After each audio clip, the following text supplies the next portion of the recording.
Climbing to the moon is a very broad topic to start off with, but it almost seems, if you think about it, a very impossible mission to climb to the moon.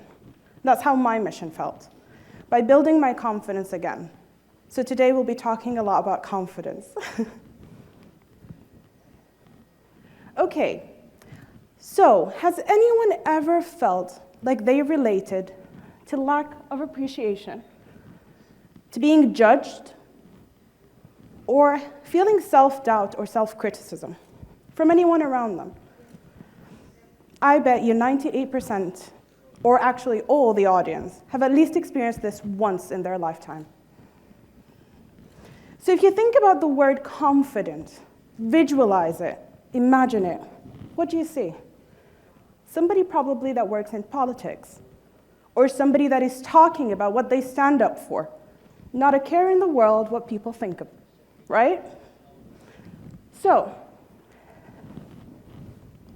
okay, what I truly believe is that we are all born confident.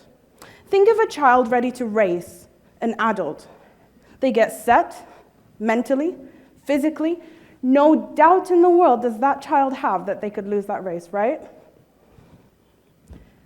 That's my little sister. She is the actual inspiration for this talk today. She came to me one day and said, Basma, I want to be an astronaut. I looked at her and I was like, that's a bit crazy. But cool, sure, why not? Moving on to when she actually started to get, apply to uni, choose her career, I came to her and I said, hey, do you not want to be an astronaut? She looked at me at that moment like I was the crazy one. It's like, okay, sure. So, now that I've shared the story about my little sister, if you think of her, what happened was that as she grew, her external surrounding put her confidence down. And that's what happened in my story. And this is what I'm here to share with you. So, what I truly believe, 100%, still didn't see anything externally from the world. At 5, I was in kindergarten. You meet people, they bully you, which I faced a lot, put you down. You keep going, you're in primary school, and I faced a lot of bullying. I couldn't read as well as everybody else. I couldn't write as good as everybody else.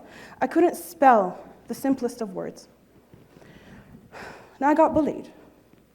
I remember in 6th grade, a teacher came to me, and she gave me a specific homework for me.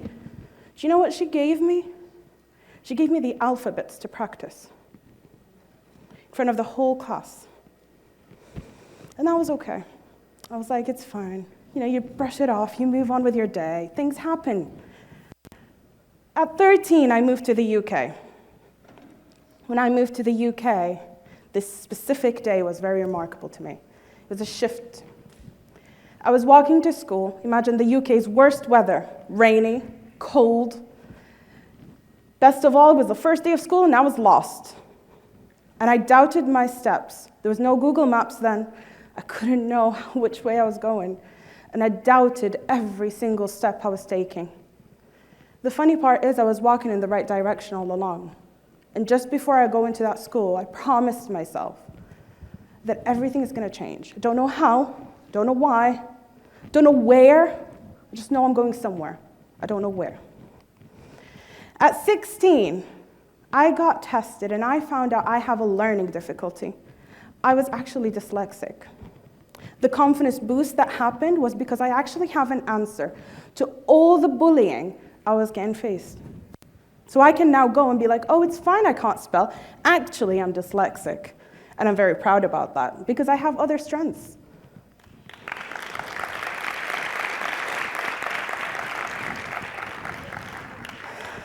So I continued my journey. I got into uni. I got into my first job. I was doing biomedical science. I was very happy. My first job was in an international college.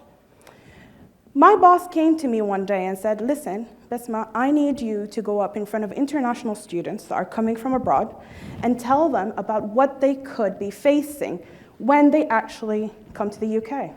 Like, prepare them. Give them a bit of a pep talk beforehand. All I could think of at that moment was, I don't know what to really tell them. Oh, it's going to be tough. It's going to be stressful. You're going to hate yourself. I hated myself. That's all I could think of at that moment. And I was really, really afraid they'd judge me for being weak. They'd judge me for, not being able to kind of experience it very well. So I walked in that room, head down, didn't want to look at the audience, kind of trying to hide as much as possible. I took a deep breath in. First thing I did was smile. I looked up, looked at everyone, eye contact, shoulders back, head up, like prepping myself, and I spoke. And I told them how difficult it's going to be, but telling them it's fine. You're going to fall on your face, but you'll get it back up again. Don't worry about it. And I walked out that room like I owned the world in my hand and realized that sharing my vulnerability and my insecurities at that moment actually made me powerful rather than weak.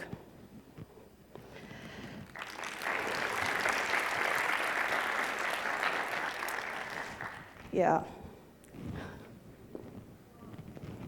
Life happens. At that age, I got diagnosed with alopecia. Alopecia is an immune disorder where your body fights against your own body, more specifically the hair follicles. So my hair was getting patchy, I was losing my eyebrows, I was losing my eyelashes. I almost felt like my identity was being stolen from me. What I actually realized, and what I thought, was that my identity being stolen was actually me throwing it away. Because I stopped talking to people. I pushed people away. And when somebody talks to you, I'm like, no, it's okay, it's cool, yeah.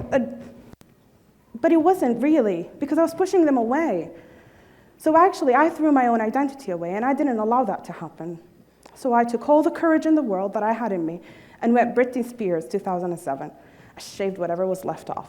And I was like, it's fine. You know what? I make my own identity. I will walk out like this. I did it very late at night, and my brother was in school. So the next morning, I had to go pick him up from school. And all I could think of, because my brother saw how much I struggled. He's very little. He's a child. You know how children don't filter what they say? And I was very terrified of what my little brother was going to say. He came, so I was like, you know what, it's okay. Every step of the way, I was like, it's fine. Just pretend it's normal. It's a normal situation. It's fine. Just smile, just smile. That's all I could think, and that's all I could tell myself, just smile. When I did, I saw my little brother. He ran across the playground and hugged me. Guess what he told me? I'm a bald head at this point. He was like, hey, can we eat pasta for dinner?